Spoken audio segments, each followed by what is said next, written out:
Hello everyone, जय श्री कृष्णा। कैसे हैं भाई सब लोग? बढ़िया, फाइन।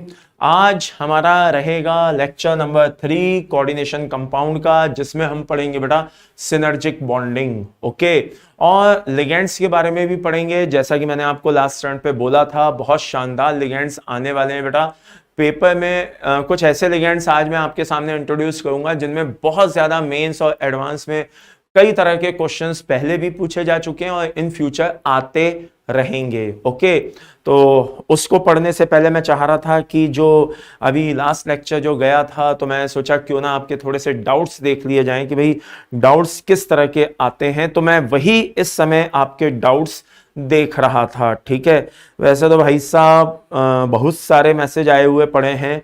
ठीक है, लेकिन चलो देखते हैं इनमें डाउट्स क्या हैं।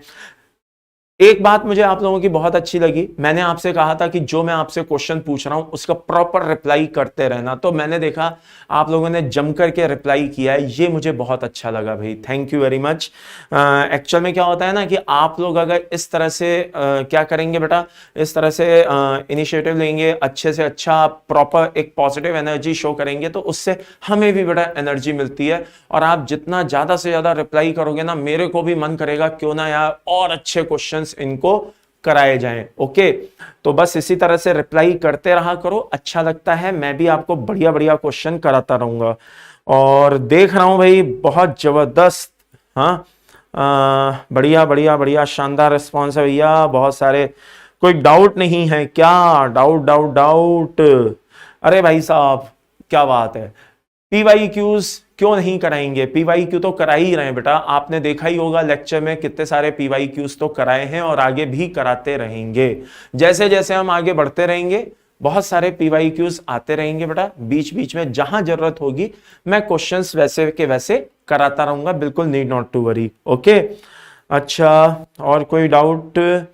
एक मैंने क्वेरी देखी, और ये क्वेरी क्या होता है बीच बीच में भी कभी कभी आती रहती है। कुछ बच्चे क्या करते हैं, सर हमारे स्कूल में इस समय D&F ब्लॉक चल रहा है, सर हमारे स्कूल में वो टॉपिक है, अरे हमारे स्कूल में वो टॉपिक।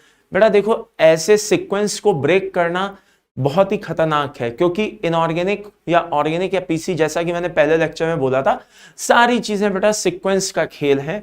और अगर प्रॉपर सीक्वेंस में आप इनको नहीं पढ़ेंगे तो फिर ये दिमाग में बैठना या सेट होना बड़ा मुश्किल हो जाएगा। तो सीक्वेंस के साथ मैं छेड़छाड़ नहीं कर सकता हूं, उसमें आपका बहुत ज्यादा नुकसान है, ये बात ध्यान रखिएगा। ओके, तो जो जैसा मैं आपको दे रहा हूं पैटर्न, उसी को बस फॉलो करते रहें आराम से। 2-3 महीने बाद बात करेंगे, तब मैं आपसे पूछूंगा कि हाँ भाई कहो अब क्या हालचाल है। ठीक है ना? वैसे तो आपके हालचाल मुझे अभी अच्छे दिखाई दे रहे हैं इसमें, जिस तरह के आपके कमेंट्स आ रहे हैं, तो नो डाउट इन इट बहुत शानदार हालचाल आप लोगों के दिखाई दे रहे हैं।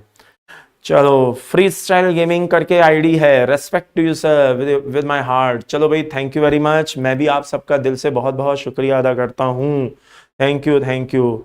मोहम्मद सलीम बेटा, God bless you, love you all, thank you very much, आप लोग इतना प्यार देते हो, thank you thank you thank you.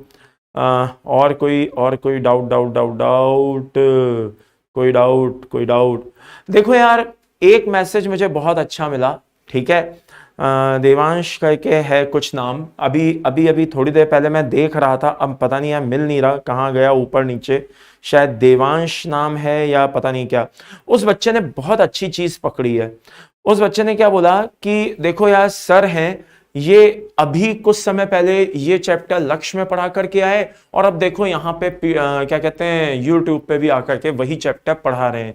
ये कितनी मेहनत करते हैं, एक ही चैप्टर को दूसरी बार पढ़ाने जा रहे हैं, और हम लोग क्या करते हैं, हम लोग कतराते हैं, अगर दूसरी बार तीसरी बार अगर हमें पढ़ना पड़ जाए तो हम कतराते हैं। तो ये जो एक तरह का देखा जाए उसका जो कन्फेशन था, ये मुझे बहुत अच्छा लगा। देखो, इसलिए मैं आपसे कह रहा हूं, आपको टीचर से थोड़ा सा इंस्पिरेशन लेनी चाहिए। हम लोग क्या करते हैं, एक ही सब्जेक्ट को कम से कम एक साल में 7 से 8 बार पढ़ाते हैं। अब कुछ ज्ञानी लोग बोलेंगे अरे कौन सी बड़ी बात है, इसका आप लोगों को पैसा भी तो मिलता है। तो भाई पैसे का मैटर नहीं है, आपके लिए भी तो, आप भी तो सोच सकते हो ना कि अगर हमें पैसा मिलता है तो आपको भी तो क्या कहते हैं, ये पढ़ने से सिलेक्शन मिलता है।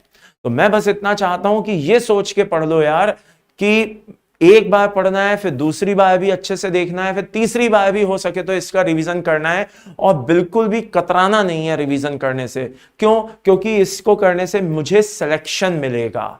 तो आपके पास एक बहुत बड़ा मोटो है बेटा कि मुझे अपने आप को अगर सेलेक्ट कराना है तो मुझे कम से कम एक बार तो पूरी थ्योरी को अच्छे से देखना ही देखना है, प्लस मौका मिले तो एक नहीं 2 बार भी अगर रिवीजन करने का अगर मुझे मौका मिले तो मुझे इससे कतराना नहीं है। क्योंकि मैंने देखा है यार, बहुत से बच्चे पहला मेंस देने के बाद बिल्कुल शांत हो जाते हैं, सोचते हैं अब ठीक है यार दे दिया, अगर परसेंटाइल थोड़ी सी अच्छी बन जाए ना तो वो आगे के लिए बिल्कुल सुस्त से हो जाते हैं, वो भूल जाते हैं कि अभी एडवांस आना बाकी है। या फिर परसेंटाइल अगर दूसरे मेंस में भी बहुत अच्छी बन जाए तब तो और ज्यादा कूल फील करते हैं, फिर तो सोचते हैं अब तो बस ठीक है, एडवांस के लिए वो ओवर कॉन्फिडेंट हो जाते हैं। ये बहुत बड़ी गलती है। तो बेटा एक ही चीज को अगर कितनी भी बार आपको प्रॉपर पढ़ना पड़े, क्योंकि ये क्वेश्चन आता है मेरे सामने, सर मैंने अपने सारे क्वेश्चंस लगा लिए हैं, मॉड्यूल्स के क्वेश्चन लगा लिए हैं, डीपीपी के क्वेश्चन लगा लिए हैं, ये कर लिया है वो कर लिया है, अब बताइए मैं क्या करूं। अरे भाई दोबारा से क्वेश्चन लगाओ, कुछ ना कुछ उसमें नया मिलेगा। ऐसा नहीं है कि जब आप पहली बार क्वेश्चन लगा रहे थे तो आपसे सारे क्वेश्चन सॉल्व हो गए, कोई ना कोई तो आपके क्वेश्चन अटके होंगे, एक बार दोबारा से उनको रिकैप करो। तो कतराओ मत। होता क्या है ना, बोरियत फील करने लगते हैं, बोर हो जाते हैं, ठीक है। तो ये चीज नहीं होनी चाहिए। जो जुनून, जो पैशन आपने शुरू से बना करके रखा था, याद करिए पहले दिन से, वो आखिरी दिन तक बना रहना चाहिए। हाँ, उसमें कमी नहीं आनी चाहिए। जब तक आप अपने लक्ष्य को पूरा ना कर ले उसमें कमी नहीं आनी चाहिए। तो इसीलिए कह रहा हूं बेटा, टीचर से इंस्पायर हो यार। हम लोग भी तो क्या कहते हैं, मतलब एक ही सब्जेक्ट को कितनी बार पढ़ाते हैं और पूरी एनर्जी के साथ पढ़ाने की कोशिश करते हैं, और हर बार कोशिश करते हैं कि क्यों ना कुछ इसमें नया ऐड किया जाए जो बच्चे के ज्यादा काम आ सके। तो इसी तरह से बेटा आपको भी चाहिए क्या मुझे एक चैप्टर को एक बार नहीं 2 बार भी पढ़ना पड़े, पढ़ूंगा, क्योंकि इससे मेरा सिलेक्शन होना है। तो ये बात ध्यान रखिए भाई, ठीक है। अच्छा लगा मुझे, बच्चे ने ईमानदारी से इस बात को कन्फेस किया कि हाँ हमसे ये गलतियां होती हैं। हाँ ये देखो, देवाशीष गुप्ता करके नाम है, अभी अभी मुझे मिला, क्योंकि थोड़ी देर पहले मैं स्क्रॉल कर रहा था तो मिल नहीं रहा था। चलिए, all the best, God bless you. बाकी तो मुझे और कुछ खास इसमें अभी तो फिलहाल डाउट्स नजर नहीं आ रहे हैं। बाकी बहुत सारे बच्चों ने बहुत प्यारे प्यारे कमेंट्स किए हैं, सबके लिए मैं बस यही कहूंगा, थोड़े बहुत नाम पढ़े देता हूं, जैसे रोशन है और राय हैं, मृत्युंजय हैं, अमन वर्मा हैं और संपदा हैं और प्रभात, अकील, माहिर, बहुत सारे बच्चे हैं। सभी को बेटा एक ही बात कहूंगा, thank you very much, God bless you, love you all. आपने बहुत सारा प्यार दिया है, आगे भी बस इसी तरह से देते रहिए बेटा प्यार। Thank you very much, love you all, God bless you. ठीक है, चलिए आइए शुरू करते हैं। Just a second. हाँ, आज का जो हमारा है सिनर्जिक बॉन्डिंग, जैसा मैंने बोला है, तो उस पे भी अपन आएंगे with in a few minutes. सबसे पहले जरा हम शुरुआत कर लें बेटा उस लिगेंड के बारे में जो लिगेंड बहुत ही इंपॉर्टेंट है, ठीक है ना, जिसमें से अक्सर क्वेश्चन आते हैं। लिगेंड है इथाइलिन डाइमीन टेट्राएसीटेट। तो जैसा कि मैंने कहा, कुछ बच्चे कह रहे थे सर लिगेंड्स कैसे याद रखें, तो ये वर्ड ही हटा दो। मुझे ये याद नाम से मतलब क्या बताऊं, बहुत नफरत है। आप ये समझो कि आप इसको ऐसे पूछ सकते हो मुझसे कि सर ये दिमाग में कैसे रखें, तो उसका मेरे पास एक सटीक जवाब है। क्या कि आप जो ऑर्गेनिक का जो आप नॉमेनक्लेचर पढ़ते हैं, आपको अगर ब्यूटाइलिन डाइमीन याद नहीं हो रहा है तो आप क्या कर सकते हैं, आप उसको ब्यूटेन 2,3 डाइमीन करके याद रख सकते हैं, दिमाग में बैठा सकते हैं। लेकिन आप ये मत कहिए कि मुझे बस इसको याद करना है। अरे आप इसको समझ सकते हैं ना, जब आपके पास एक तरीका है दिमाग में बैठाने का, तो आप प्योर ये वर्ड क्यों यूज कर रहे हो कि भाई मैं इसको कैसे याद करूं। याद नहीं करना है, समझ के याद रखना है। दोनों में देखो, दोनों बातों में अंतर है। एक है याद कर लो, एक है समझ के दिमाग में बैठ जाए, जो हमेशा के लिए याद रह जाए। तो भाई इन दोनों बातों में जमीन आसमान का अंतर है, समझे। तो ये मत बोला करो कि यार सर कैसे याद करें, नहीं, कैसे समझे सर कि हमेशा के लिए याद रह जाए। समझ में आ रही है बात। हाँ, तो बस आप लोग तरीके ढूंढिए, फंडे ढूंढिए, अपने क्या कहते हैं, अपने फंडे खुद बनाइए, अपनी शॉर्ट ट्रिक्स खुद बनाइए और दिमाग में इन सब चीजों को बैठाइए। वैसे मैंने लास्ट लेक्चर में लिगेंड्स के नाम कैसे दिमाग में रखे जाएं, मैंने ये सारी चीजें बताई थी, तो मेरे हिसाब से वो आपके दिमाग में बैठ जाना चाहिए, अब तक फिक्स हो जाना चाहिए। चलिए, तो EDTA शुरू करने जा रहा हूं, इथाइलिन डाइमीन टेट्रा एसीटेट। सबसे पहले इथाइलिन बोला है तो CH2 बना दो। उसके बाद उसने एमीन बोला है, तो भाई इधर और इधर दोनों तरफ एक एक नाइट्रोजन लगा दो। फिर बोलता है वो टेट्रा एसीटेट, तो भाई दो एसीटेट दोनों तरफ लगा दो, CH2C double bond O minus और CH2C double bond O minus. इसी तरह से यहां पे भी करिए बेटा, CH2C double bond O minus.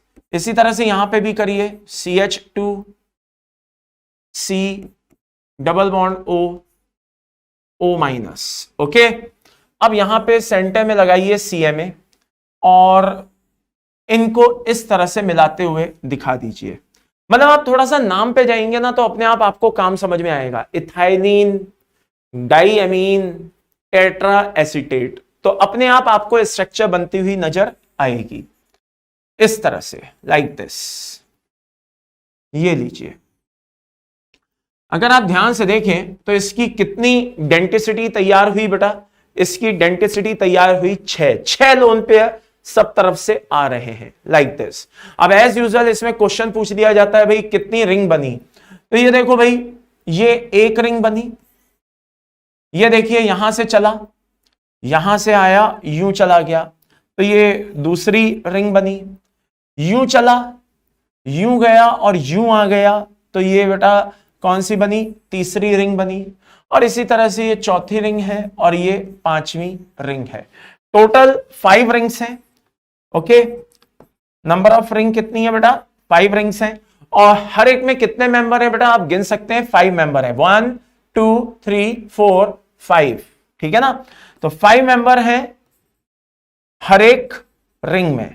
तो याद रखना बेटा, मम्मी पापा को ही, ठीक है ना, इसमें काउंट करना है। मम्मी पापा कौन हो गए, जैसे CMA हो गया, नाइट्रोजन हो गया, कार्बन हो गया, ये कार्बन हो गया, ये नाइट्रोजन हो गया, सिर्फ मम्मी पापा को ही कंसीडर करना है।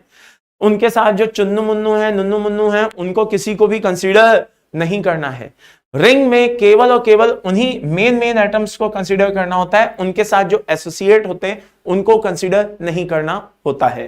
तो ये बात ध्यान रखिए। नंबर ऑफ रिंग्स कितनी हो गई, 5, और हर एक रिंग में एक कितने मेंबर हैं, 5 मेंबर्स। अब आप बोलेंगे वो तो सब सही है सर, इसके ऊपर क्वेश्चन कैसे आते हैं। तो एक बात बता दूं, उस क्वेश्चन पे भी आ रहे हैं। पहले एक, जैसे कि अभी हमने लिगेंड्स पढ़े हैं, कौन से, डेंटिसिटी के बेसिस पे पढ़ा, चार्ज के बेसिस पे पढ़ा, अभी और लिगेंड्स वैसे आने बाकी हैं। तो उस पे आने से पहले मैं आपको एक क्वेश्चन करवाना चाह रहा हूं, जरा बताना भाई, which of the following ion do not act as ligand. Video को पॉज करेंगे और जल्दी से सोचेंगे कि भाई इनमें से कौन सा आयन है जो लिगेंड की तरह बिहेव करने को तैयार नहीं है। ओके, जल्दी से ध्यान से देखिए।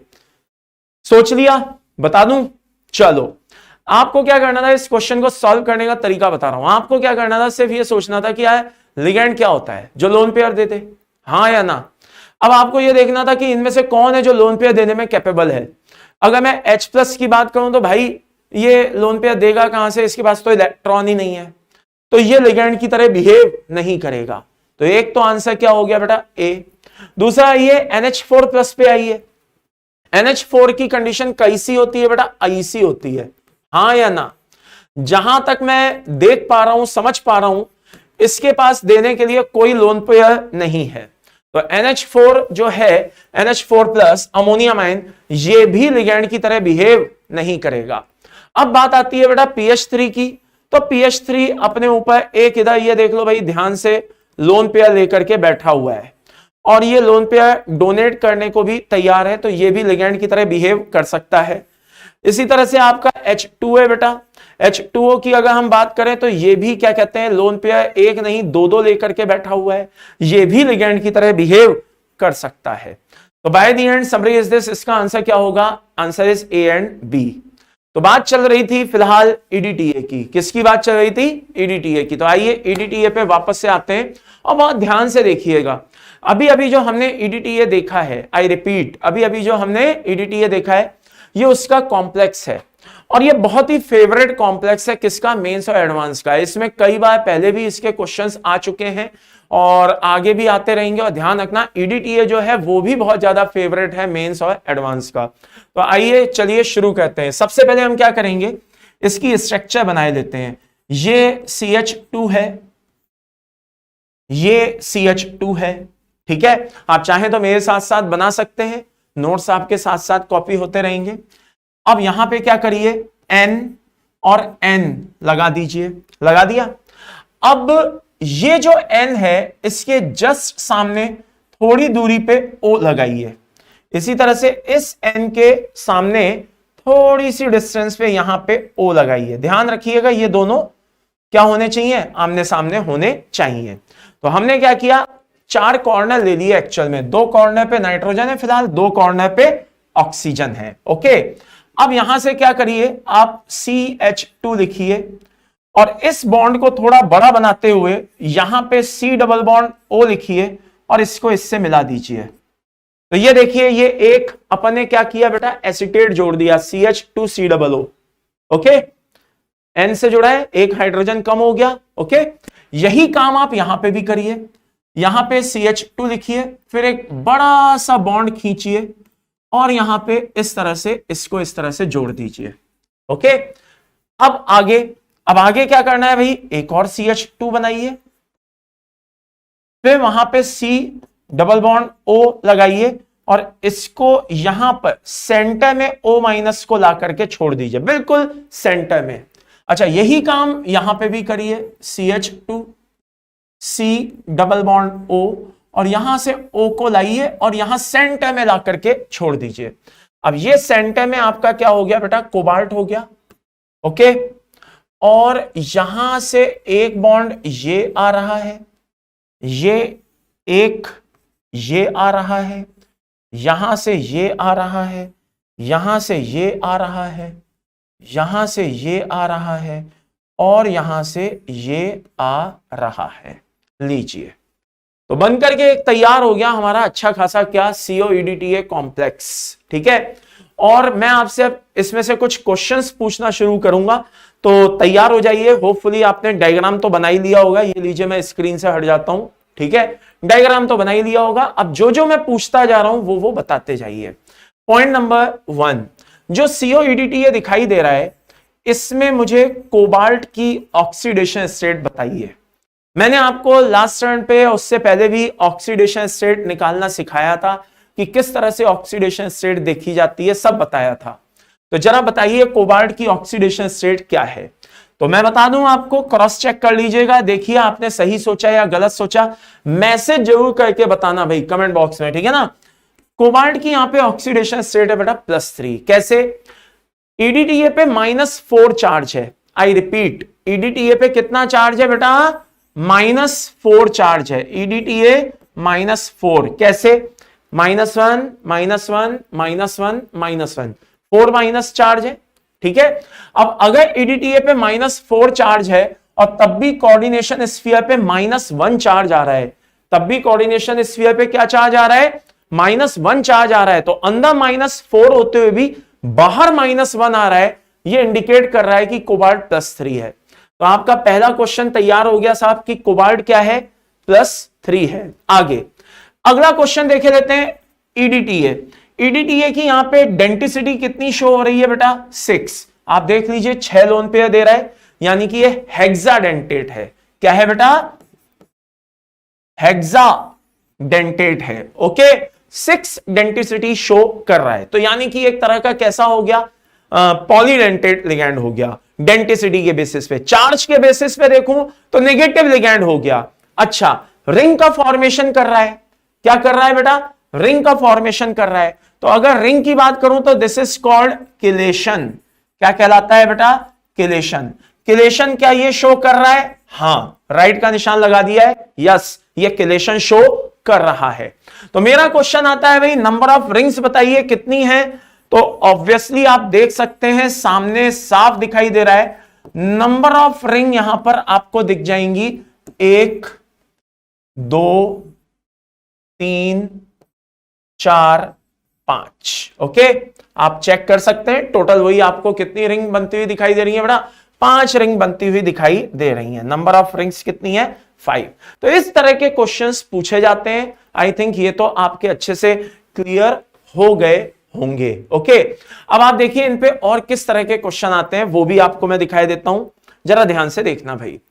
ईडीटीए ये देखिए 2013 में आया हुआ क्वेश्चन है, ठीक है। कुछ बच्चे कह रहे थे सर पीवाई क्यों तो कराओगे, अरे भाई कैसे सोच लिया कि नहीं कराएंगे, मुझे आश्चर्य हो रहा है, हंसी भी आ रही है कि कैसे सोच लिया नहीं कराएंगे। क्यों नहीं कराएंगे भाई, बिल्कुल कराएंगे। चलिए, ईडीटीए -4 है, इथाइलिन डाइमीन टेट्राएसिटेट आयन है, the total number of NCOO bond angle in this 2013 में आया हुआ क्वेश्चन है।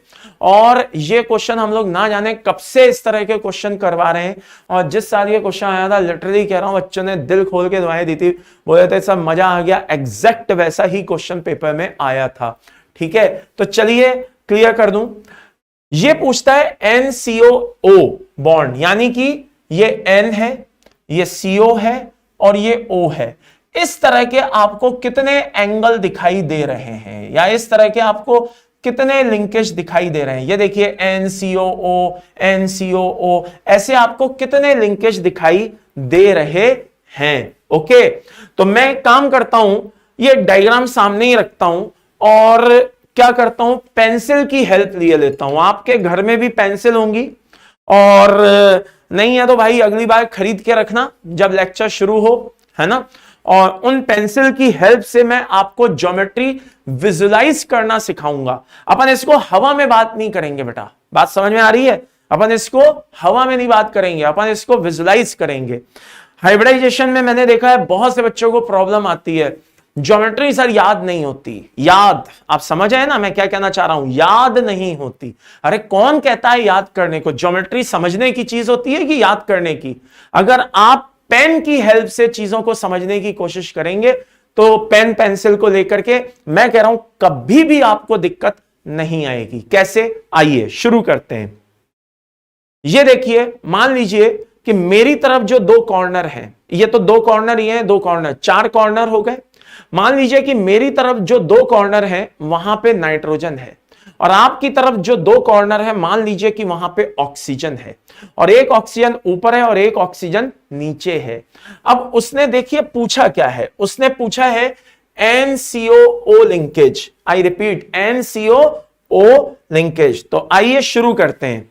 मान लो कि ये N है, ये N है, बीच में CO दिखाई दे रहा है, बाकी 4 कॉर्नर 1 2 3 और 4, इन 4 कॉर्नर पे आपको क्या दिखाई दे रहा है भाई, ऑक्सीजन दिखाई दे रहा है। ध्यान से देख लो, ये देख लो, ये ऑक्टाहेड्रल फील आ रहा होगा, आ रहा है नहीं आ रहा है, ये देखो, दिख रहा है, बढ़िया। चलो आगे बढ़ते हैं।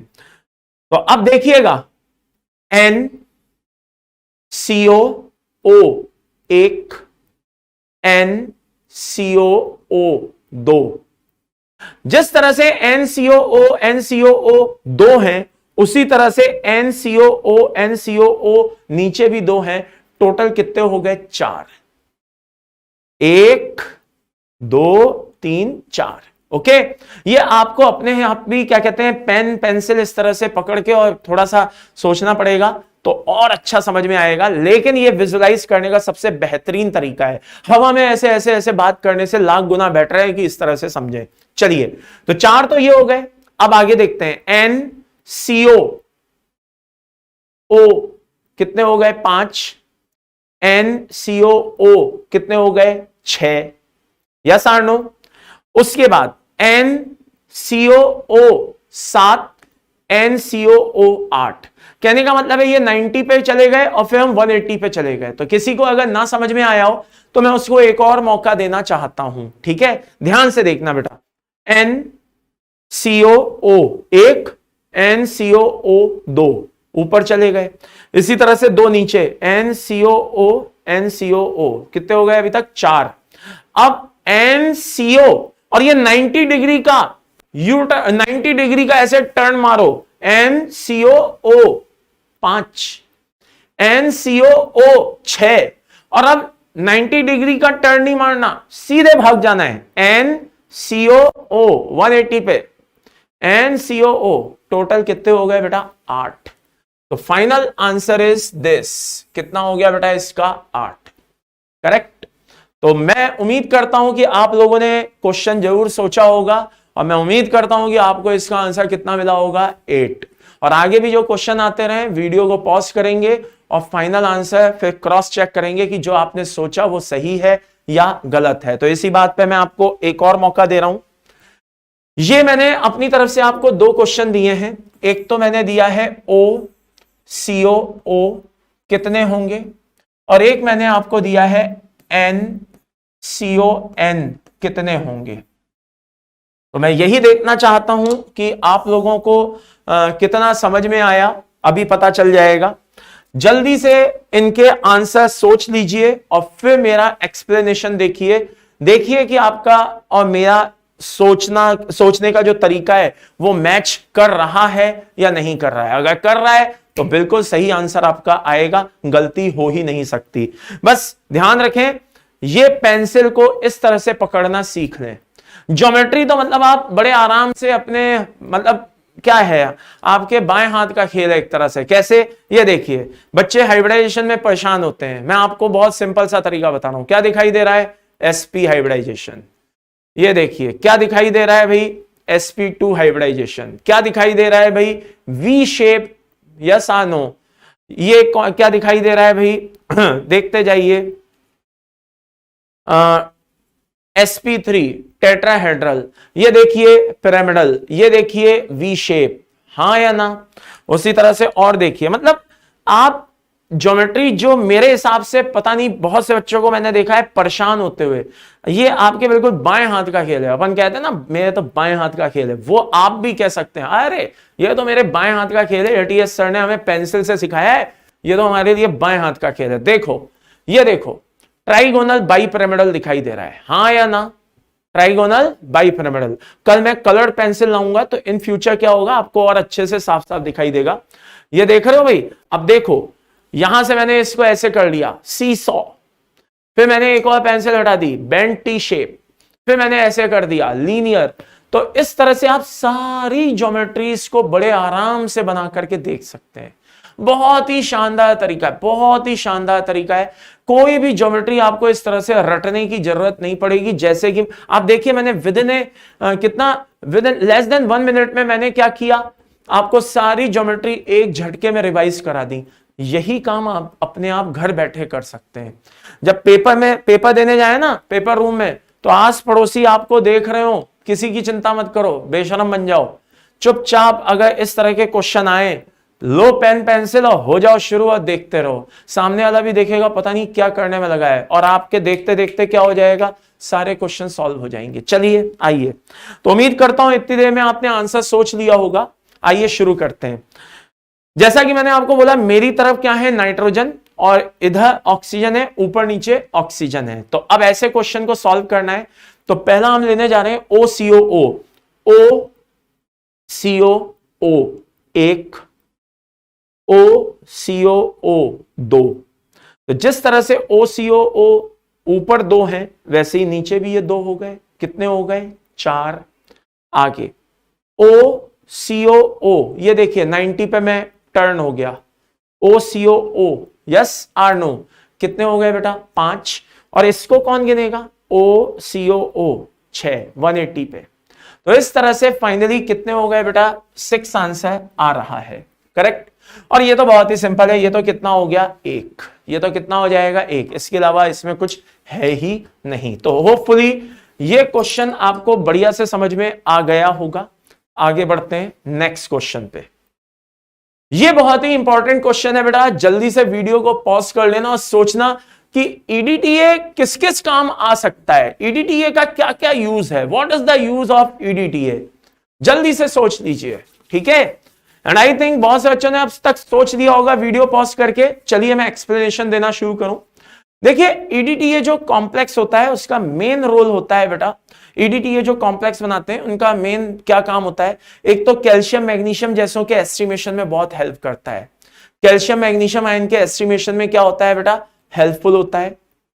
ठीक है, बॉडी में लेड का अगर कोई टॉक्सिक इफेक्ट है, एक्चुअल में क्या होता है, लेड के बहुत सारे सॉल्ट क्या होते हैं बेटा, टॉक्सिक होते हैं। तो लेड का अगर कोई टॉक्सिक इफेक्ट है तो उसको ह्यूमन बॉडी से कम करने का काम भी ये ईडीटीए करता है। आगे आपने पढ़ा होगा 11th क्लास में, वाटर में दो तरह की हार्डनेस होती है, परमानेंट और टेम्परेरी, याद आया कुछ? तो ये हार्डनेस को भी, जो वाटर की जो हार्डनेस है उसको भी रिमूव करने का काम करता है। तो मेरे हिसाब से इसका जो फाइनल आंसर है वो क्या होगा बेटा, ऑल। इसका फाइनल आंसर क्या होगा बेटा, ऑल। ओके, तो ये सारे काम इसके होते हैं। व्हाट इज द यूज, या ऐसे भी पूछ लिया जाता है बताइए ईडीटीए का यूज क्या है, तो आप बता सकते हैं भाई ईडीटीए का ये यूज है। चलिए अगला क्वेश्चन देखते हैं जल्दी से। ईडीटीए जो होता है कैल्शियम मैग्नीशियम का एस्टिमेशन करने में यूज तो किया जाता है, लेकिन ओनली एट हाई पीएच। ऐसा क्यों, जल्दी से सोचिए। ईडीटीए का जो यूज है वो केवल और केवल हाई पीएच पे, ये मैं आपको बता दूं, ठीक इससे मिलता जुलता क्वेश्चन इस तरह का एक आ चुका है, मैं पहले ही कह दूं। हाँ, ये क्वेश्चन ऐसा एक मिलता जुलता आ चुका है, इसलिए कह रहा हूं, बहुत ही इंपॉर्टेंट क्वेश्चन है। आखिरकार ऐसा क्या होता है कि ईडीटीए का use only at high pH पे किया जाता है कैल्शियम मैग्नीशियम आयन के एस्टिमेशन में, लो पीएच पे क्या दिक्कत है, यानी कि एसिडिक मीडियम में क्या दिक्कत है, बेसिक मीडियम में ही क्यों किया जाता है?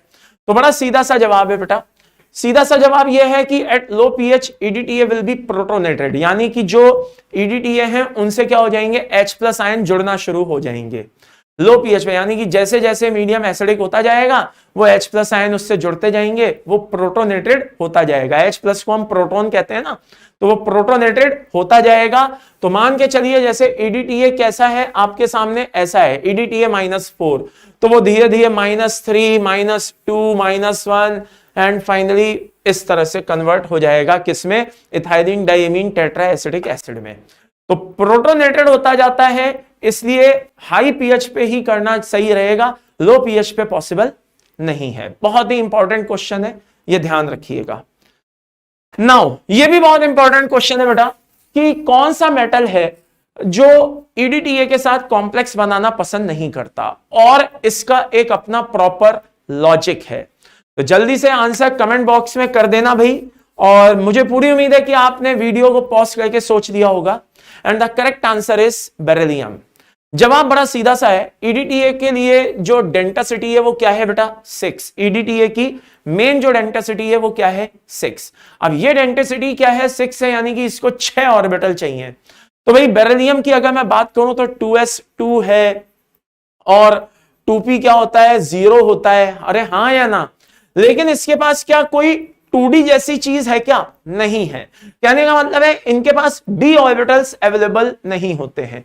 तो जब d ऑर्बिटल्स अवेलेबल नहीं होते हैं तो बेरिलियम जैसा एलिमेंट क्या कर सकता है बेटा, वो इतने सारे ऑर्बिटल्स अवेलेबल करा नहीं सकता है, इसलिए वो उसके साथ कॉम्प्लेक्स भी नहीं बना सकता है। तो ये भी इसमें क्या होगा, आंसर इज बेरिलियम। बाकी सबके पास d ऑर्बिटल्स अवेलेबल है तो बना सकते हैं। अच्छा, कुछ बच्चे बोलेंगे सर क्या s ब्लॉक के एलिमेंट्स कॉम्प्लेक्स बना सकते हैं? अरे बिल्कुल बना सकते हैं, क्यों नहीं बना सकते। मैंने आपको पिछले से पिछले टर्न पे, या हाँ जब मैं आपको प्रेजेंटेशन ऑफ कॉम्प्लेक्स कंपाउंड पढ़ा रहा था तो उस समय मैंने आपको बताया था कि देखो भाई ऐसा है कि जो कॉम्प्लेक्स, जो क्या कहते हैं मेटल होते हैं, सीएमए होते हैं, सेंट्रल मेटल एटम, ज्यादातर डी ब्लॉक के होते हैं due to small size, high Z effect, और डी ऑर्बिटल्स वहां पे क्या होते हैं, अवेलेबल होते हैं। लेकिन ऐसा नहीं है कि एस और पी ब्लॉक के एलिमेंट कॉम्प्लेक्स ना बना सकें, बिल्कुल बनाते हैं, बिल्कुल बनाते हैं। बात समझ में आई? चलिए आगे बढ़ते हैं। इसी तरह से एक और कॉम्प्लेक्स बहुत ही इंपॉर्टेंट है जिसपे क्वेश्चंस आ सकते हैं, और पहले आ भी चुके हैं, ऐसी बात नहीं है कि ना आए हो, आ भी चुके हैं और आगे भी हो सकता है आते रहें। बहुत ही इंपॉर्टेंट कॉम्प्लेक्स है, क्या है, NiDMG होल ट्वाइस। मैंने आपको एक लिगेंड पढ़ाया था, डाइमिथाइल ग्लाइऑक्सीमेट। आई रिपीट, क्या पढ़ाया था बेटा, डाइमिथाइल ग्लाइऑक्सीमेट। ओके, तो उसकी अगर मैं स्ट्रक्चर देखूं तो वो कैसी होती है, ऐसी। कुछ याद आया, CH3 ठीक है, और ये डबल बॉन्ड नाइट्रोजन, ये डबल बॉन्ड नाइट्रोजन, और ये OH, और ये O-, करेक्ट। अब यहां पे क्या लगा दिया मैंने, सेंटर में निकेल, और इसको इस तरह से जुड़ते हुए दिखा दिया। अब जिस तरह से मैंने ये पार्ट बनाया सेम ऐसी एक मिरर इमेज उधर भी बनाए डालते हैं, एज इट इज डिट्टो वैसी की वैसी, N double bond C, here is N double bond C, CH3 और ये भी CH3, और यहां पे O माइनस दिखा दो और यहां पे क्या कर दो OH, और इनको ऐसे डॉटेड लाइन में दिखाना, ऐसे ऐसे लाइक दिस, ऐसे। ओके चलिए, और ये लोन पेयर आते हुए दिखा दीजिए। ये बनके हमारा तैयार हो गया क्या, NiDMG होल ट्वाइस। ये स्ट्रक्चर आपको मेरे साथ साथ बना करके रख लेना है, ठीक है। वीडियो को पॉज करिए, जल्दी से ड्रॉ करिए, ये मैं सामने से हट गया हूं स्क्रीन के, और जल्दी से इसको बना लीजिए। ओके चलिए, बना लिया होगा उम्मीद करता हूं। अब आगे बढ़ते हैं, अब इसको देखते जाइए और जो जो मैं पूछ रहा हूं वो बताते जाइए, ठीक है। क्वेश्चन नंबर 1, Ni की ऑक्सीडेशन स्टेट बताइए, Ni की ऑक्सीडेशन स्टेट बताइए। तो भाई Ni की ऑक्सीडेशन स्टेट कितनी होगी, आई मीन निकिल की ऑक्सीडेशन स्टेट कितनी होगी। एक DMG की बात करें तो DMG पे -1 चार्ज होता है। आई रिपीट, DMG पे क्या होता है बेटा, -1 चार्ज होता है। अब आप ये देखिए कि यहां पे 2 DMG हैं और कोऑर्डिनेशन स्फीयर पे कोई चार्ज ही नहीं है, यानी कि अंदर -2 चार्ज होते हुए भी कोऑर्डिनेशन स्फीयर पे कोई चार्ज ही नहीं है। तो जब अंदर -2 होते हुए भी कोऑर्डिनेशन स्फीयर पे कोई चार्ज नहीं है, यानी कि निकिल कितना है बेटा, +2 है। निकिल कितना है, +2 है। तो निकिल की ऑक्सीडेशन स्टेट हो गई बेटा कितनी, +2, करेक्ट। तो ये तो रहा हमारा पहला पॉइंट। आइए अब अगला पॉइंट देखे लेते हैं। नंबर ऑफ रिंग्स कितनी है भाई, 1 रिंग है, 2 रिंग है, 3 रिंग है और 4 रिंग है। तो ये लो भाई नंबर ऑफ रिंग, ओके कितनी है भाई, 4। अगला क्वेश्चन, कितने कितने मेंबर वाली हैं, आइए गिन लीजिए, 1 2 3 4 5 6, और गलत गिन गया, 1 2 3 4 5 मेंबर, 1 2 3 4 5, ये भी 5 मेंबर, 1 2 3 4 5 6 मेंबर, 1 2 3 4 5 6 मेंबर, यानी कि 4 रिंग है। कितनी रिंग है, 4 रिंग है। 2 तो 5 मेंबर है, 2 तो कैसी है बेटा, 5 मेंबर है, और 2 कैसी हैं, 6 मेंबर हैं, ठीक है। अब आगे अगला पॉइंट, इसमें कितने टाइप के बॉन्ड हैं, टाइप्स ऑफ बॉन्ड। अगला क्वेश्चन क्या है मेरा, टाइप्स ऑफ बॉन्ड। इसमें कितने टाइप के बॉन्ड है भाई, बताओ कितने टाइप के बॉन्ड है। तो देखो कोऑर्डिनेट बॉन्ड दिखाई दे रहे हैं, कोवेलेंट बॉन्ड दिखाई दे रहे हैं, और ये देखो ये हाइड्रोजन बॉन्ड दिखाई दे रहा है। क्या दिखाई दे रहा है भाई, हाइड्रोजन बॉन्ड दिखाई दे रहा है। तो इसमें 3 टाइप के बॉन्ड्स हैं। कितने टाइप के बॉन्ड है, 3 टाइप के बॉन्ड है। आई रिपीट, कितने टाइप के बॉन्ड है, 3 टाइप के बॉन्ड है, कोवेलेंट, कोऑर्डिनेट और हाइड्रोजन बॉन्ड। ये बात समझ में आ गई। चलिए आगे बढ़ते हैं। एक और क्वेश्चन बनता है, क्या भाई इसका कलर कैसा होता है, NiDMG होल ट्वाइस का कलर कैसा होता है। कलर कैसा होता है, कलर होता है बेटा रोजी रेड। समझ में आ रहा है, रोजी पे मत अटक जाना, पूरी बात सुन लो। रोजी रेड कलर, रोजी रेड कलर पीपीटी की फॉर्म में होता है, रोजी रेड कलर पीपीटी। तो इतनी सारी चीजें इसमें से पूछी जा सकती हैं, लेकिन फिर भी मैं आपको इसका एक और क्वेश्चन कराऊंगा ताकि आपको कॉन्फिडेंस आ जाए, आपको किसी तरह की प्रॉब्लम ना हो। क्या, ध्यान से सुनना। जब हम ये पढ़ रहे होते हैं ना NiDMG होल ट्वाइस के बारे में, तो उस समय मेरे से कई बच्चे पूछते हैं, क्या सर नाइट्रोजन ही क्यों लोन पेयर दे रहा है, ऑक्सीजन क्यों नहीं दे रहा है, ऑक्सीजन को भी लोन पेयर देना चाहिए। और मैं पूरी उम्मीद करता हूं कि जब मैं ये पढ़ा रहा था तो आपके मन में भी यही क्वेश्चन आया होगा, सिर्फ नाइट्रोजन से लोन पेयर दिलवा रहे हो, ऑक्सीजन भी तो दे सकता था। आइए चेक कर लेते हैं, आखिरकार ऐसी क्या बात है कि सिर्फ नाइट्रोजन ने लोन पेयर दिया, ऑक्सीजन ने नहीं दिया। तो जवाब बड़ा सीधा सा है, बहुत सीधा सा जवाब है। सीधा सा जवाब क्या है कि अगर ऑक्सीजन लोन पेयर देगा तो भैया 7 मेंबर रिंग बनेगी। अभी मैं थोड़ी देर में आपको किलेशन पढ़ाने वाला हूं, डोंट वरी, उसमें मैं ये बातें बताऊंगा आपको। 7 मेंबर रिंग जो होती हैं वो यूजुअली अनस्टेबल होती हैं, बल्कीनेस के कारण, ठीक है ना।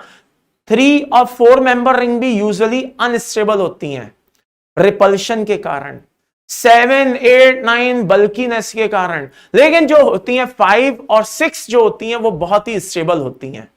तो 5 मेंबर रिंग बन सकती है, 6 मेंबर रिंग बहुत आसानी से बन सकती है, लेकिन 7, 8, 9 दिक्कत, 3, 4 वाले में दिक्कत ही दिक्कत, ठीक है ना, ये बनना पसंद नहीं करती हैं। तो जरा ध्यान से देखिए हो क्या रहा है कि अगर मैं यूं मान लो कि ये ऑक्सीजन लोन पेयर दे रहा होता, जस्ट इमेजिन, तो निकल से चलिए 1 ऑक्सीजन 2, फिर ये 3, 4, 5, 6, 7 मेंबर रिंग बन रही होती है।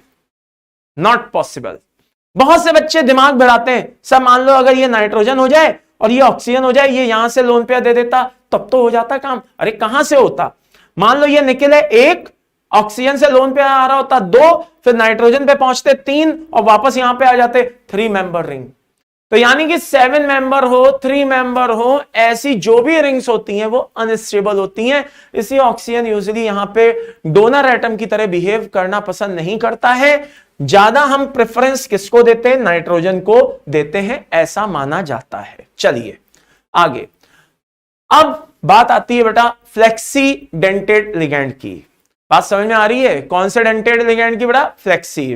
बताया ना, गिरगिट टाइप के होते हैं, अपनी डेंटिसिटी बदलते हैं। यहां मैं इंसानों की बात नहीं कर रहा, लिगैंड की बात कर रहा हूं। ये गिरगिट टाइप के होते हैं और अपना बहुत ज्यादा डेंटिसिटी चेंज करते रहते हैं। कभी मोनोडेंटेड हो जाएंगे, कभी बाइडेंटेड हो जाएंगे। जैसी रिक्वायरमेंट होगी, जैसी जरूरत होगी, ये अपने आप को वैसा शो कर देते हैं। तो ये कुछ आपके सामने लिगेंड्स हैं which is very very important. आइए देखते हैं। कार्बोनेट की बात करता हूं। कार्बोनेट वैसे तो मोनोडेंटेड लिगेंड कंसीडर होता है, लेकिन जरूरत पड़ने पे ये अपने 2 लोन पेयर दे सकता है अलग अलग एटम से। मैंने कहा ना, एक शुरुआत से मैंने एक स्लोगन दिया था, एक मेरा वॉच वर्ड है, याद करो। हाँ, ये मत बोल देना by the end summary is this या लाला ये आपके वॉच वर्ड्स हैं। नहीं, ये तो है ही मेरे वॉच वर्ड्स। मेरा एक और वॉच वर्ड है, क्या? बहुत ही इंपॉर्टेंट है। और ये वॉच वर्ड जो है ना, ये बदलते रहते हैं चैप्टर के साथ। ये जो वॉच वर्ड्स हैं ये बदलते रहते हैं। यहां पे मेरा वॉचवर्ड क्या है? 1 donor atom equal to 1 lone pair. 1 donor atom equal to 1 lone pair. तो भैया ये टाइम आने पे इसमें डोनर एटम तो दिखाई दे ही रहे थे, 2-2 दे देते हैं लोन पेयर अपना, ठीक है। इसी तरह से और देखिए, सल्फेट को ले लीजिए, सल्फेट को ले लीजिए साहब। ये भी टाइम आने पे क्या करता है बेटा? आराम से बाइडेंटेड की तरह बिहेव करता है। NO3 माइनस को ले लीजिए। किसको ले लीजिए? NO3 माइनस को ले लीजिए। ये भी क्या करता है बेटा? ठीक है। इसी तरह से एसीटेट, सल्फाइड, कोई भी आप ले लीजिए, ये सब टाइम आने पे अपनी डेंटिसिटी बदल देते हैं, कभी मोनोडेंटेड कभी बाइडेंटेड। अब बहुत से बच्चे बोलेंगे सर अभी तो आपने बोला था 3 और 4 मेंबर रिंग अनस्टेबल होती है, अब आप यहां पे 3 और 4 मेंबर रिंग बना रहे हो। भाई साहब वीडियो को वापस से घुमा करके देख लो, थोड़ा सा पीछे ले जाओ, फिर चला के सुन लो।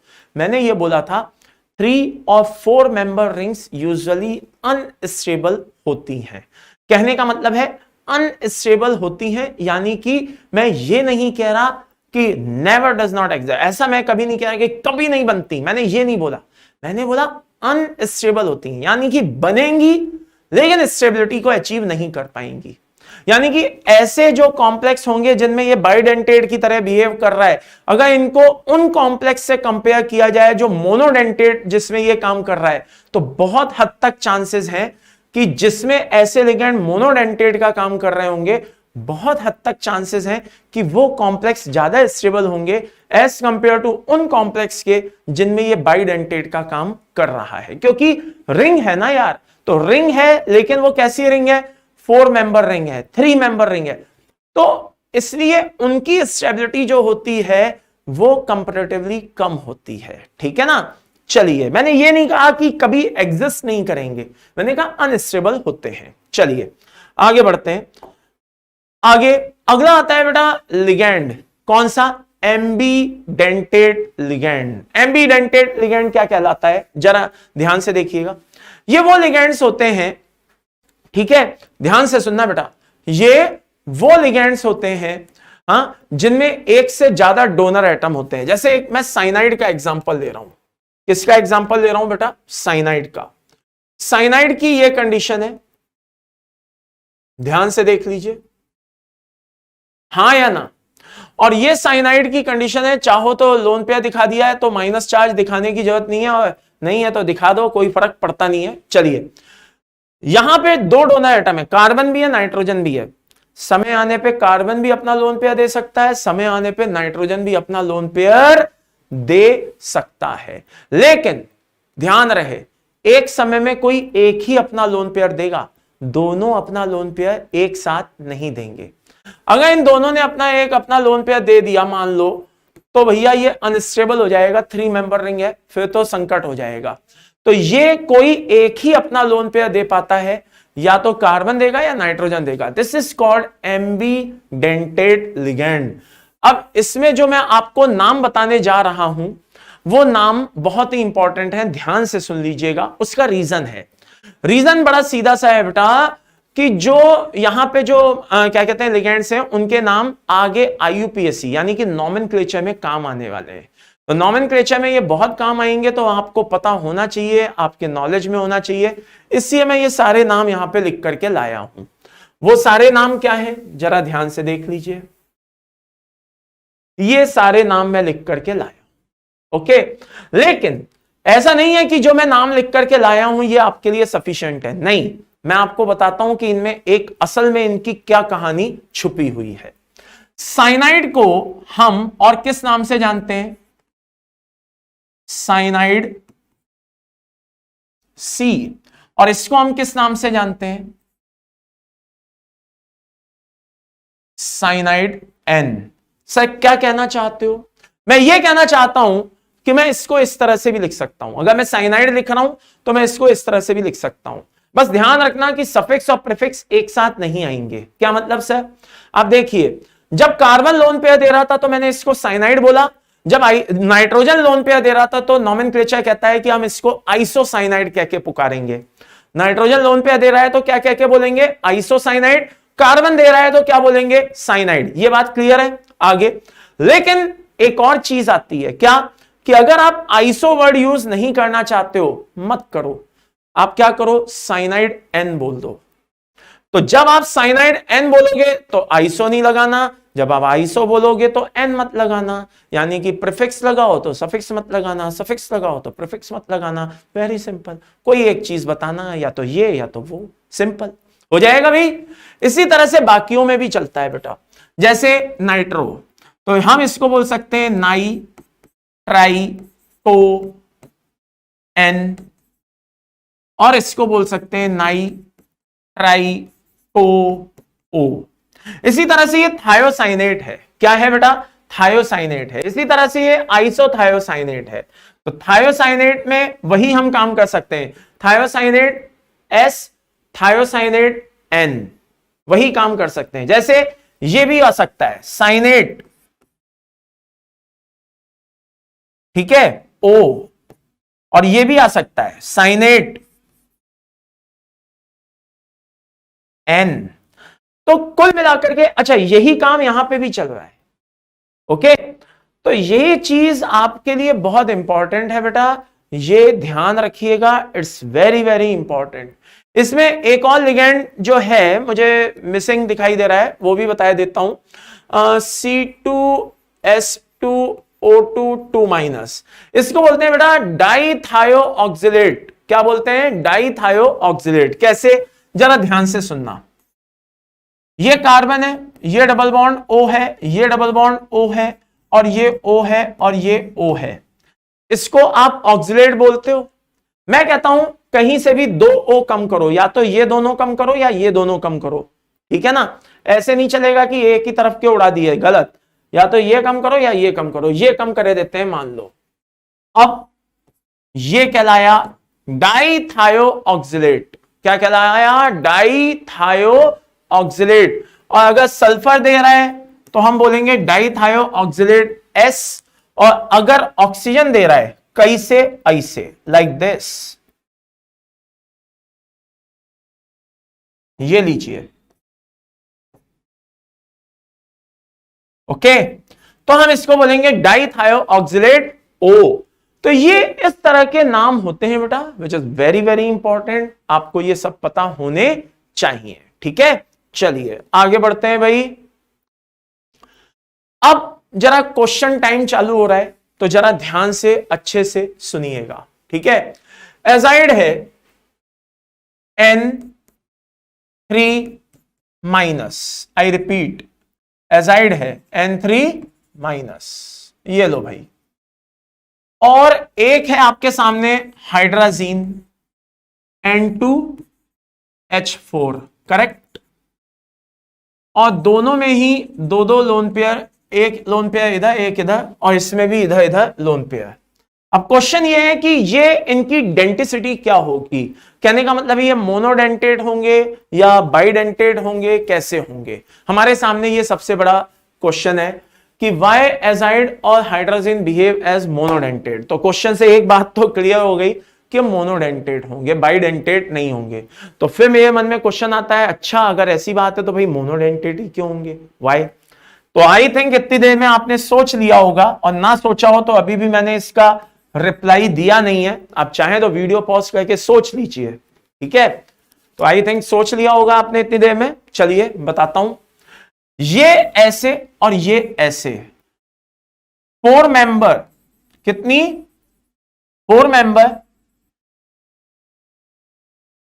अनस्टेबल रिंग का फॉर्मेशन हुआ है, तो भैया ये पॉसिबल नहीं है, ये मोनोडेंटेट की तरह बिहेव करेगा।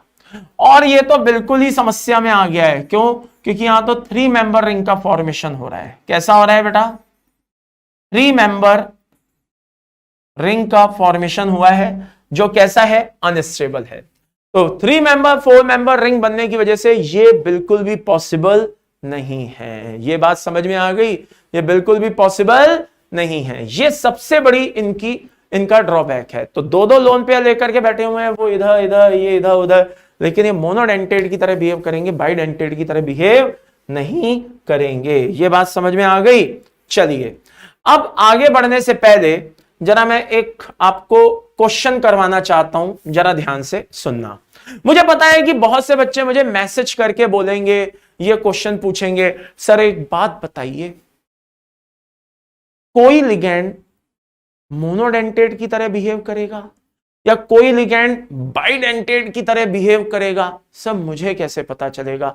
मतलब मैं कैसे पहचानूं कि सल्फेट है, आई रिपीट, मुझे कैसे पता चलेगा कि सर सल्फेट है SO4 वो कब मोनोडेंटेट की तरह बिहेव कर रहा है, कब बाइडेंटेट की तरह बिहेव कर रहा है। तो आइए जरा आपकी इस समस्या का भी समाधान कर दें। जल्दी से बताना, मन में ऐसा क्वेश्चन आया था नहीं आया था, फिर बताऊंगा क्वेश्चन, वरना नहीं बताऊंगा। हाँ पहले बताओ मुझे कि इस तरह का क्वेश्चन मन में आया या नहीं आया, सच सच बताना, आया था ना। हाँ, क्योंकि मुझे पता है बेटा इस तरह के बहुत कॉमन क्वेश्चंस होते हैं, पढ़ते पढ़ते खुराफाती दिमाग होता है हमारा, होना भी चाहिए। अच्छा बच्चा वही है जिसका दिमाग खुराफाती हो, ये बात ध्यान रखना। हाँ, नॉर्मल अगर कोई बच्चा ऐसा है जिसका दिमाग नहीं चल रहा है, वो नहीं चला रहा है, इसका मतलब उसका दिमाग पढ़ाई में नहीं है। अगर आपका दिमाग चल रहा है, आप दिमाग चला रहे हो, तरह तरह की चीजें सोच रहे हो, इसका मतलब आप पढ़ाई को लेकर के अलर्ट हो, आपको सब्जेक्ट में मजा आ रहा है, समझे। तो अगर आप किसी चीज को लेकर के एनालिसिस कर रहे हो, इसका मतलब आपका उसमें इंटरेस्ट है। क्या होता है जब लोग आपके बारे में बात करते हैं, यानी कि आपके बारे में कब बात करते हैं, जब लोगों को आप में इंटरेस्ट हो। वरना दुनिया में हजारों लाखों करोड़ों अरबों लोग हैं, कौन किसके बारे में कहां ध्यान रखता है। लेकिन अगर आपके बारे में बात हो रही है, इट मींस कुछ ना कुछ तो स्पेशल चीज है भैया आपके बारे में, तभी पीठ पीछे आपके बारे में बात हो रही है। ठीक है, तो इसीलिए कह रहा हूं क्या कि अगर आपको सब्जेक्ट के बारे में इंटरेस्ट आ रहा है, आप सब क्लास खत्म होने के बाद आप उसके बारे में भी सोच रहे हो, तब भी सोच रहे हो, इसका मतलब आपको सब्जेक्ट में इंटरेस्ट आ रहा है, और ये बहुत खुशी की बात है, बहुत अच्छी बात है। चलिए आइए, तो आपकी ये दुख दूर करे देते हैं, आपका ये जो तकलीफ है ये दूर करे देते हैं। ठीक है, जरा ध्यान से अच्छे से सुनिएगा।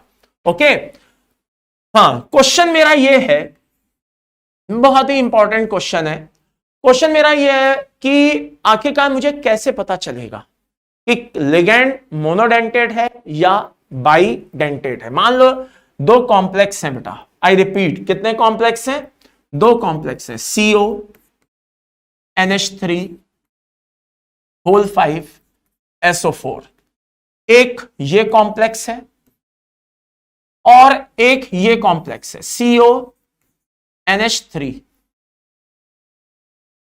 Whole 4 SO4। करेक्ट। अब मुझे बोला जाता है कि भाई ये सामने सल्फेट देख रहे हो? हाँ देख रहे हैं।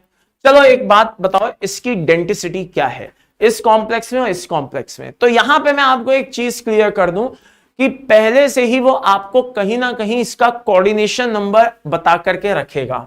अब मान लो कि यहां पे जो CMA है, CMA कौन है बेटा? कोबाल्ट। कौन है? कोबाल्ट।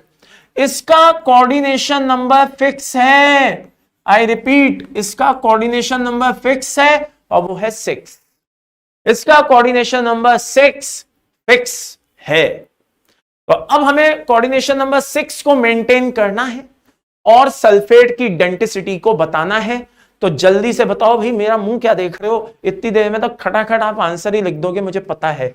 बहुत ही टैलेंटेड बच्चे हो आप लोग, जल्दी से बताओ। बहुत ही टैलेंटेड बच्चे हो, जल्दी बताओ, जल्दी बताओ। शाबाश शाबाश शाबाश।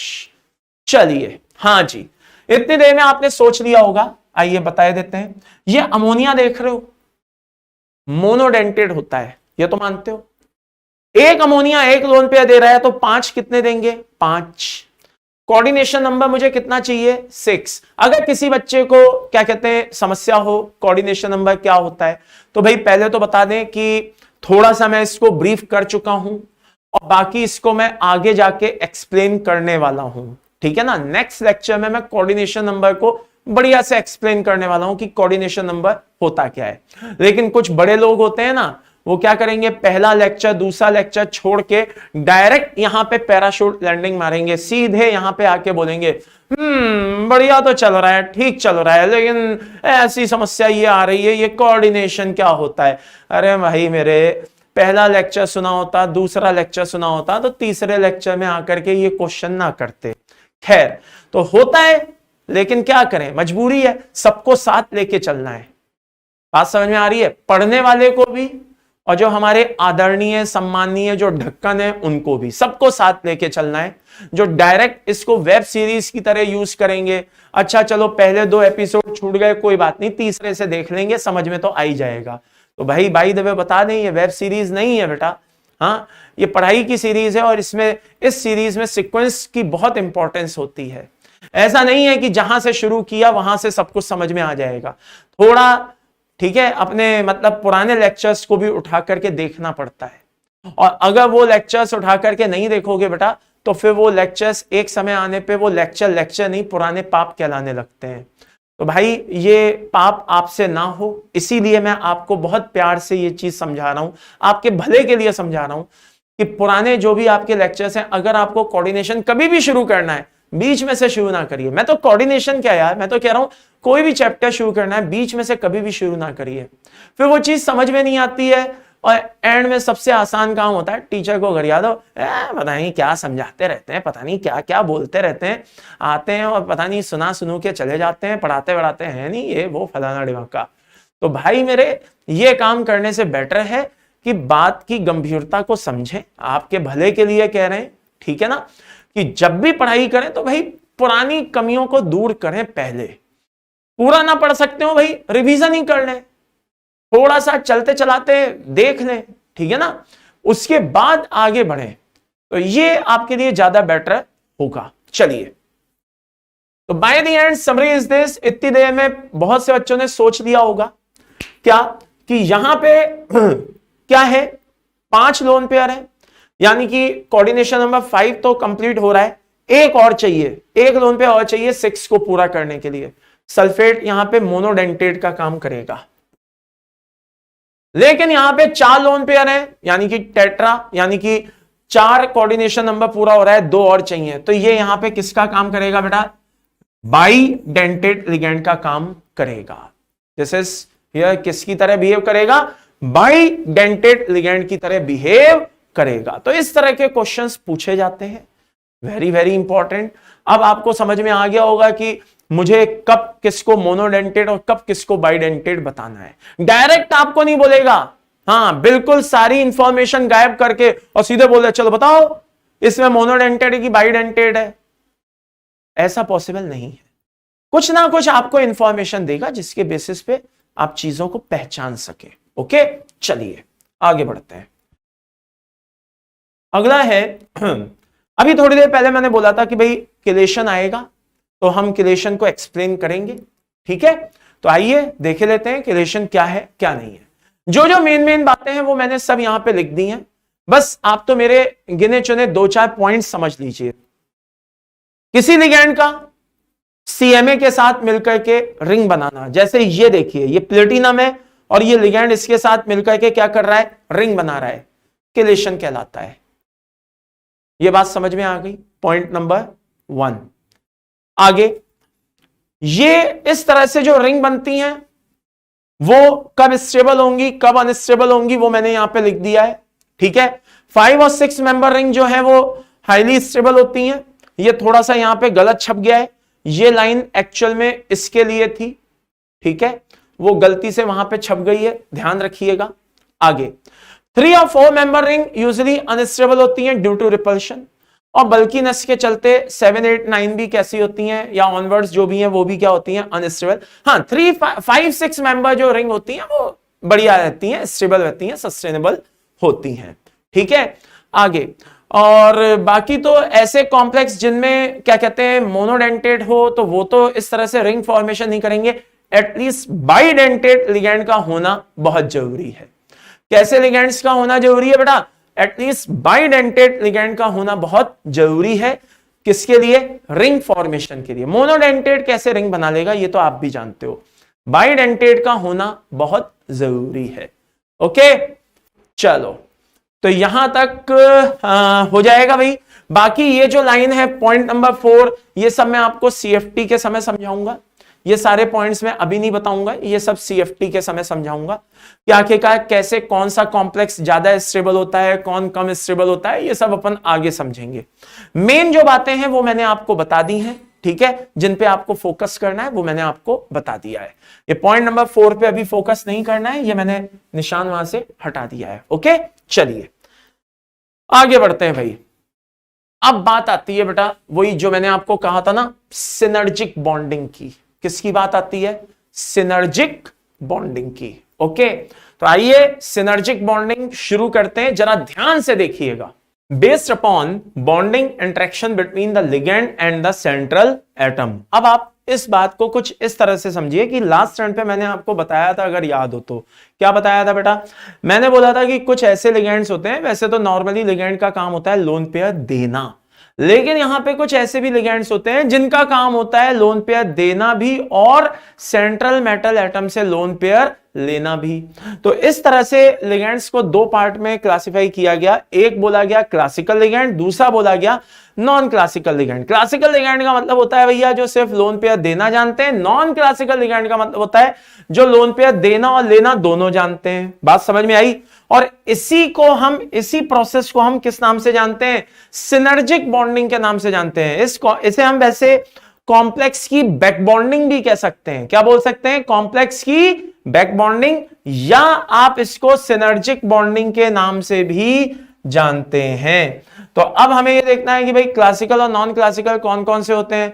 तो अगर मैं आपको नॉन क्लासिकल लिगेंड के बारे में बता दूंगा तो उनको छोड़ दो तो बाकी सब कौन होते हैं, क्लासिकल लिगेंड होते हैं। समझ में आया। तो आइए जरा देखे लेते हैं कि ये सब होता कैसे है, क्या होता है। आइए इस बारे में एक बार ध्यान से देख लेते हैं, ठीक है। सबसे पहले मान लो कि ये एक क्या है, सीएमए है, और मान लो कि बेटा ये क्या है, लिगेंड है। अब सीएमए के पास क्या होता है बेटा, डी ऑर्बिटल होता है।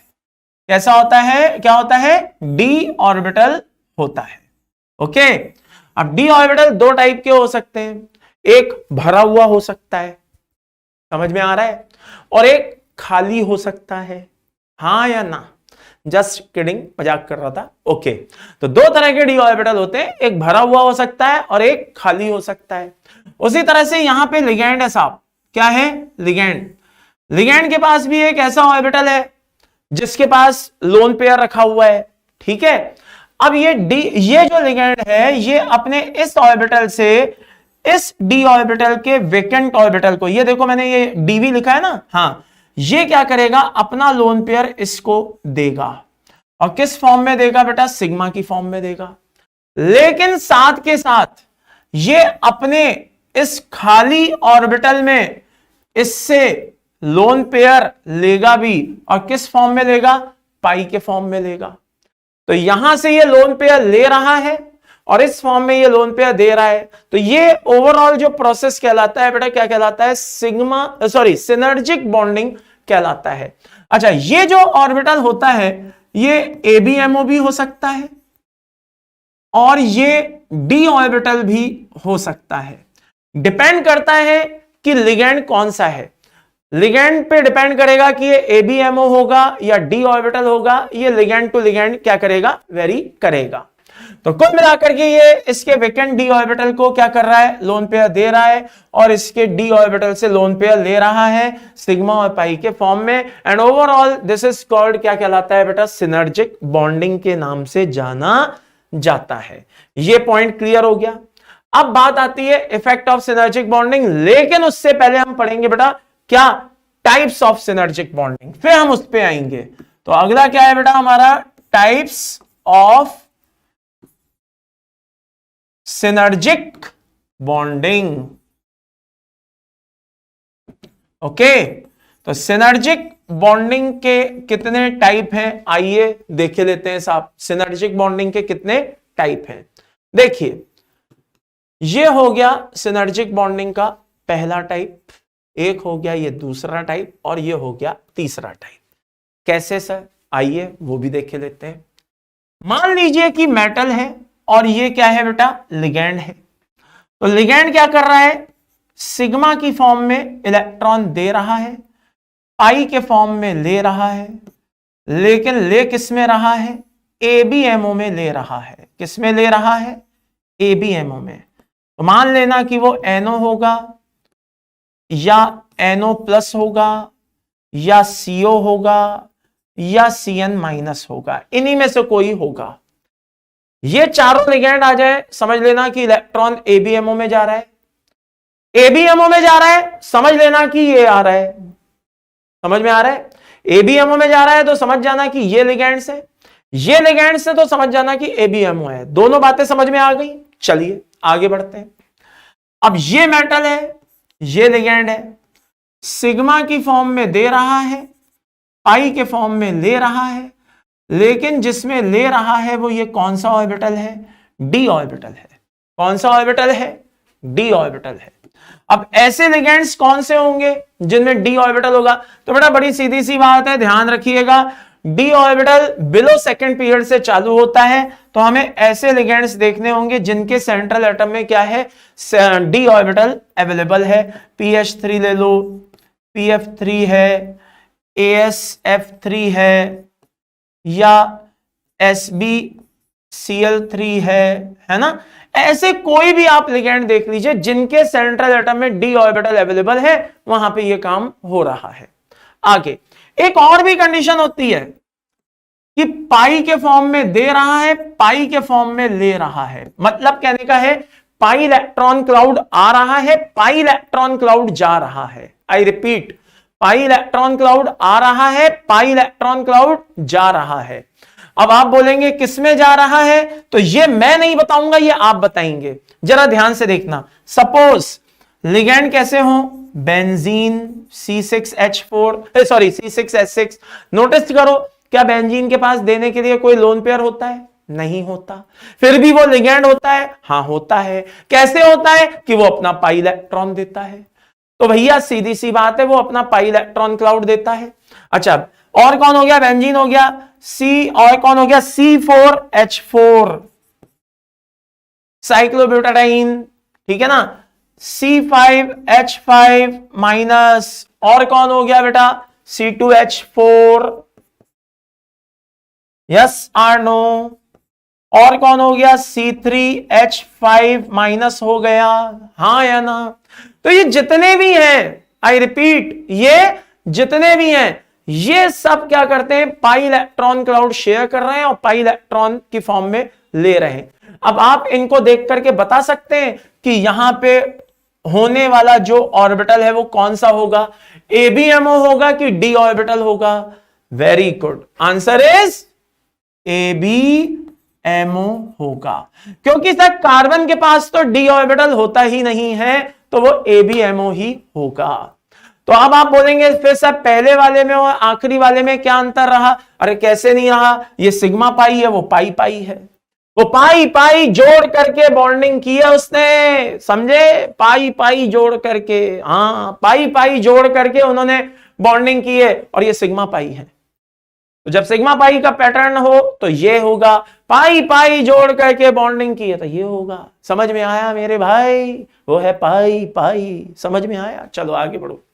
तो ये हो गए हमारे टाइप्स ऑफ सिनर्जिक बॉन्डिंग। अब बात आती है आगे इफेक्ट ऑफ सिनर्जिक बॉन्डिंग की। भाई सिनर्जिक बॉन्डिंग का इफेक्ट क्या होता है। चलिए, ये मेटल है और ये क्या है बेटा, लिगेंड लिए लेते हैं CO, करेक्ट। आगे यहां पे भी लोन पेयर है, यहां पे भी लोन पेयर है, लेकिन आपको पता होगा कार्बन मोनोऑक्साइड में कार्बन ही है जो अपना लोन पेयर देता है। अब बहुत से बच्चे बोलेंगे ऐसा क्यों, ऑक्सीजन क्यों नहीं देता। अरे भाई ऑक्सीजन एक मोर इलेक्ट्रोनेगेटिव एलिमेंट है, इसलिए वो लोन पेयर देना पसंद नहीं करता। तो फिर कुछ बच्चे बोलेंगे नहीं सर, हमने तो कुछ लिगेंड्स में देखा है, आपने ही बोला था कि वहां पे ऑक्सीजन भी लोन पेयर दे रहा है, तो फिर यहां आकर के ऐसा क्या हो गया, इलेक्ट्रोनेगेटिविटी में ऐसे कौन से चार चांद लग गए कि यहां पे आकर के उससे लोन पेयर देना बंद कर दिया। तो बड़ी सीधी सी बात है, इसको देख रहे हो भाई, इसी को कोऑर्डिनेट बॉन्ड बोलते हैं। और इसका थोपड़ा किस तरफ है, इसका मुंह किस तरफ है, ध्यान से देखो, ऑक्सीजन से कार्बन की तरफ है, ऑक्सीजन से कार्बन की तरफ है। यानी कि ऑक्सीजन पे ये पार्शियल पॉजिटिव चार्ज दे रहा होगा और यहां पे पार्शियल नेगेटिव चार्ज दे रहा होगा। कहने का मतलब है ऑक्सीजन ने अपना लोन पेयर कार्बन को दिया है, तभी इस तरह से कोऑर्डिनेट बना है, देने वाले पे पॉजिटिव, लेने वाले पे नेगेटिव बना है। अब आपने एक वो कहावत तो सुनी ही होगी, करेला वो भी नीम चढ़ा। कहने का मतलब है करेला तो कड़वा होता ही है, उस पे भी क्या है, नीम, यानी कि और कड़वा हो गया। मतलब कहने का है खुद तो इलेक्ट्रोनेगेटिव है ही है, और लोन पेयर जाने की वजह से उस पर पार्शियल पॉजिटिव चार्ज आ गया है। अब जब पार्शियल पॉजिटिव चार्ज आ गया है और पहले से ही इलेक्ट्रोनेगेटिव है, तो दोनों ने मिलकर कहा खबरदार हमसे किसी ने लोन पेयर लेने की कोशिश की तो भैया किसी की हिम्मत नहीं हो पाती, ये अपना लोन पेयर वहीं लेके बैठा रहता है। कार्बन बोलता है हमसे आप ठहरे लेस इलेक्ट्रोनेगेटिव, और ऊपर से आ गया नेगेटिव चार्ज, आओ और इलेक्ट्रॉन ले जाओ। तो ये इसको इलेक्ट्रॉन देगा, लेकिन बदले में क्या होगा, ये इसको इलेक्ट्रॉन CMA भी देगा। तो सिग्मा की फॉर्म में आया, पाई की फॉर्म में ये गया, खैर इससे फिलहाल हमें लेना देना नहीं है। अब जो मैं कहने जा रहा हूं और जो मैं पूछने जा रहा हूं वो ध्यान से सुनना, और मुझे आपके कमेंट बॉक्स में उसका प्रॉपर रिप्लाई चाहिए, ये बात ध्यान रखना। मुझे उसके कमेंट बॉक्स में आपका क्या चाहिए भाई, प्रॉपर रिप्लाई चाहिए, ध्यान से देखिएगा। ये मेटल और कार्बन है, नॉर्मली मेटल और कार्बन के बीच 2 मिनट के लिए भूल जाओ कि CO सिनर्जिक बॉन्डिंग करता है। मेटल और कार्बन के बीच नॉर्मली कितने बॉन्ड होने चाहिए थे, याद रखना मैंने क्या बोला, थे, मैंने ये नहीं बोला हैं, क्या बोला, थे। भाई कितने बॉन्ड होने चाहिए थे नॉर्मली, 2 मिनट के लिए भूल जाओ कि ये सिनर्जिक बॉन्डिंग कर रहा है, 1। लेकिन अब याद करो ये सिनर्जिक बॉन्डिंग भी कर रहा है। अब मान लो कि हां कर रहा है, तो जहां पे 1 होना चाहिए था वहां पे बॉन्ड ऑर्डर क्या हो गया, वहां पे नंबर ऑफ बॉन्ड 1 से ज्यादा हो गए। तो मैं कह सकता हूं कि जब सिनर्जिक बॉन्डिंग होती है तो मेटल और कार्बन के बीच बॉन्ड ऑर्डर बढ़ जाता है, बॉन्ड ऑर्डर बढ़ जाता है। तो मैं बिना देखे कुछ भी सोचे समझे चुपचाप एक बात बोल सकता हूं, क्या, कि भैया बॉन्ड ऑर्डर बढ़ रहा है, यानी कि बॉन्ड लेंथ कम हो जाती है, खत्म बात।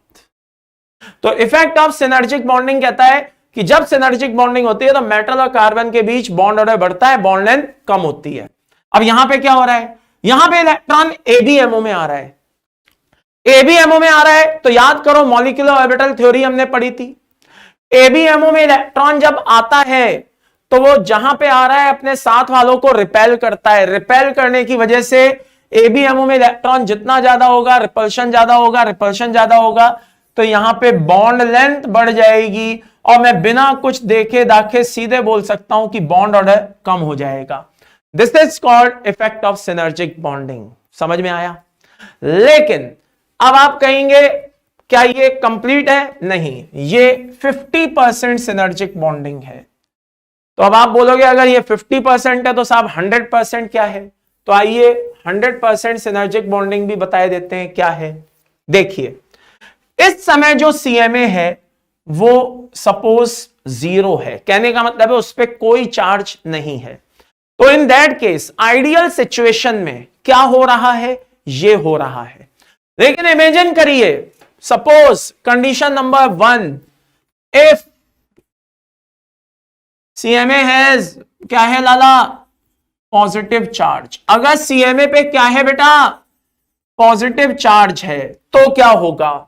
तो होगा कि सिनर्जिक बॉन्डिंग की जो इंटेंसिटी है वो कम हो जाएगी। अगर सीएमए पे पॉजिटिव चार्ज है तो सिनर्जिक बॉन्डिंग की इंटेंसिटी कम हो जाएगी, मतलब सिनर्जिक बॉन्डिंग का इफेक्ट कम हो जाएगा। अब आप बोलेंगे क्यों? इमेजिन करिए कि सीएमए पे अगर पॉजिटिव चार्ज है, जस्ट इमेजिन अगर सीएमए पर पॉजिटिव चार्ज है तो वो अपनी तरफ से इलेक्ट्रॉन नहीं जाने देगा, या यूं कहिए कम जाने देगा। मतलब मैं ये तो नहीं कह रहा कि 100% रोक लेगा, मगर कम जाएगा।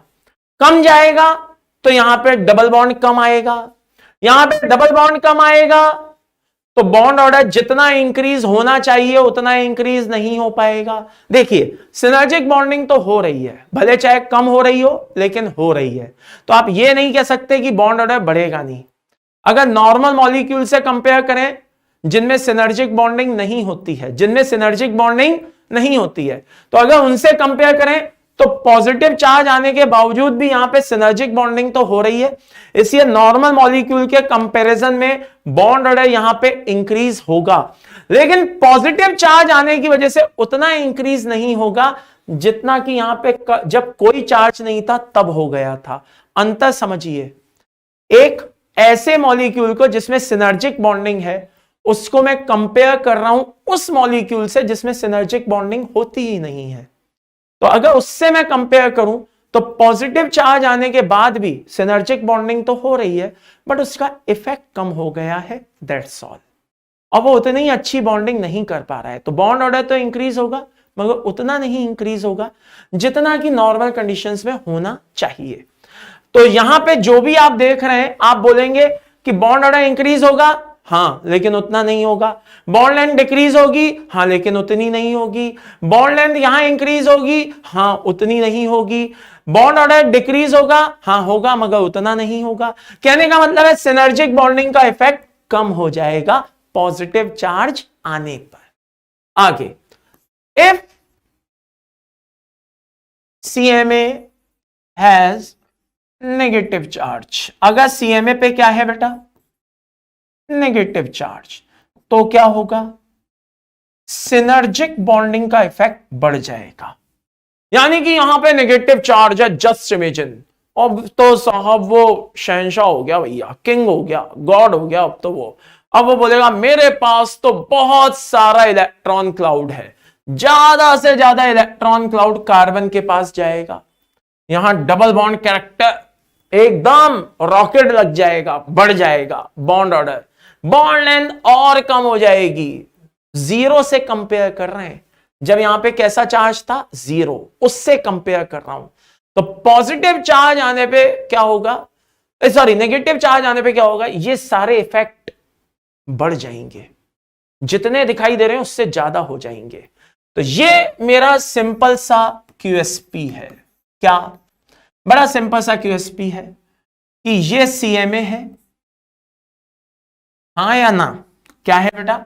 ये सीएमए है और CMA में 3 कंडीशन है। कितनी कंडीशन है बेटा? 3 कंडीशन है, पॉजिटिव, नेगेटिव और न्यूट्रल। अगर CMA पे पॉजिटिव चार्ज आता है तो सिनर्जिक बॉन्डिंग का इफेक्ट कम हो जाता है, CMA पे नेगेटिव चार्ज आता है तो सिनर्जिक बॉन्डिंग का इफेक्ट बढ़ जाता है। कहने का मतलब है जो भी यहां पे हो रहा है वो पॉजिटिव चार्ज आने पे कम होगा और जो भी यहां पे हो रहा है वो नेगेटिव चार्ज आने पे बढ़ जाएगा। दिस इज माई धांसू QSP। ये आपकी सिनर्जिक बॉन्डिंग को हमेशा के लिए आपके दिमाग में सेट कर देगा। समझ में आ रहा है भाई?